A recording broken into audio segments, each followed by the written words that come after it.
एक गांव था। उस गांव में पायल अपनी बहू रेशम और बेटे नितिन के साथ रहती थी। आज पायल बहुत खुश थी क्योंकि आज उसकी बेटी निशा आ रही थी। पूरे 1 साल बाद अपने भाई की शादी में भी ज़्यादा दिन नहीं रुक पाई थी क्योंकि उसकी सास की तबीयत ज़्यादा खराब हो जाने की वजह से उसे जल्दी से जाना पड़ा था। पायल के बेटे नितिन और बहू रेशम की शादी के बाद पहली बार उनकी बेटी निशा अपने पति के साथ पहली बार मायके आ रही थी। पायल जी सुबह से नहा धोकर पलंग पर बैठी हिदायतों पर हिदायतें दिए जा रही थी। रेशम वैसे ही परेशान थी क्योंकि काम वाली बाई 3 दिन के लिए घूमने गई हुई थी। रेशम काम कर रही थी और पायल जी का प्रवचन धारावाहिक की तरह चालू था। भाई, मेरी तो एक ही बेटी है, बड़े नाजों से पाला है मैंने उसे, कोई कमी ना होने देना, ध्यान रखना, कोई बात ऐसी ना हो जाए जो उसे बुरा लग जाए। हमारे घर में हमेशा उसी की चली है और ऋतिक के लिए तो कहीं उसकी हर बात चाहे सही हो या गलत पत्थर की लकीर है। 3 दिन के लिए आएगी, आराम करेगी, अपने साथ साथ रसोई के काम में मत लगा लेना। एक बात का और ध्यान रखना, अगर उसे तेरी कोई चीज़ पसंद आ जाए तो मुंह मत बनाना दे देना। नंद का तो पूरा हक है ना, भाई भाभी के घर पर और सामान पर। वैसे तो उसे अपने घर में किसी चीज़ की कमी ना है, पर मायके के सामान की दूसरी ही बात होती है। हमारे दामाद और निशा के सास ससुर तो उसे इतना प्यार करते हैं कि क्या बताऊं। रेशम सोचने लगी, निशा जीजी से शादी में मुलाकात हुई थी, वो तो बड़ी सुलझी हुई लगी, पर मम्मी जी की बातें सुनकर रेशम डर गई।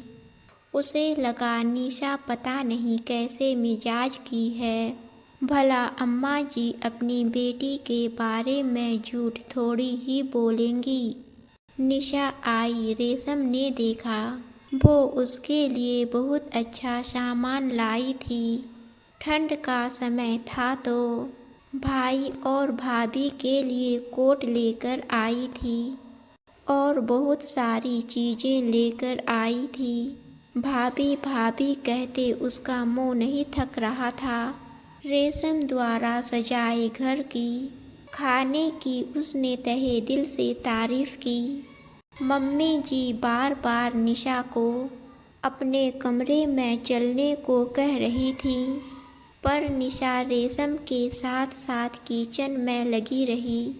रेशम मम्मी जी के डर के मारे बार बार उसे कमरे में जाने को कह रही थी। सब ने खूब मज़े से खाना खाया। रात को मम्मी जी निशा को लेकर अपने कमरे में लेटी तो कहने लगी, ज़्यादा सर चढ़ाने की ज़रूरत नहीं है, अभी कल की बिहाई आई है, बहुत तारीफ करोगी तो कल को तुम्हें ही कुछ ना समझेगी। 3 दिन को आई है, भाभी से सेवा करा। अगले दिन रेशम ने अपनी अलमारी निशा के आगे खोल दी कि जो उसे पसंद हो ले ले। उसने बता दिया कि शायद रेशम को शादी में मिली सूट पसंद नहीं आई थी।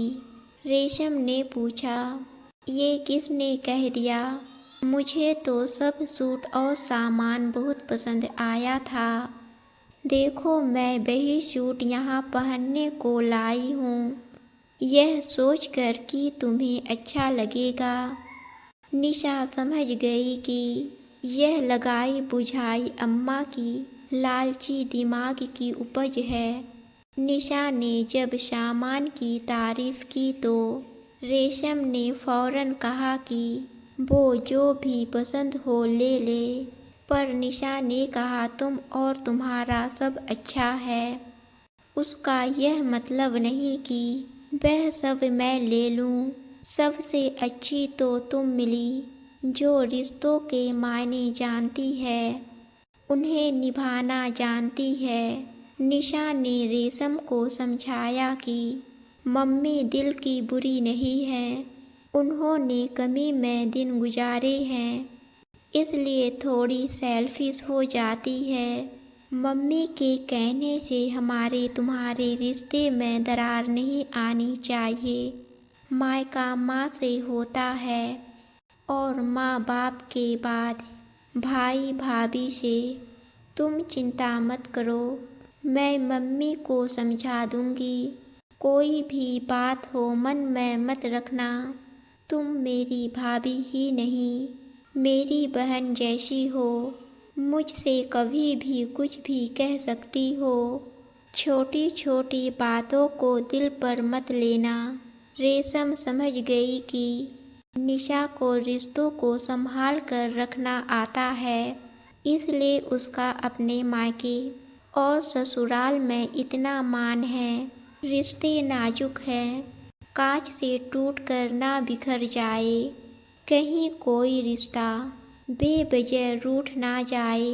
कहीं रिश्तों की डोर इतनी भी ना खींचो कि दरक जाए और उसमें पड़ी गिरह का दर्द उम्र भर सताए।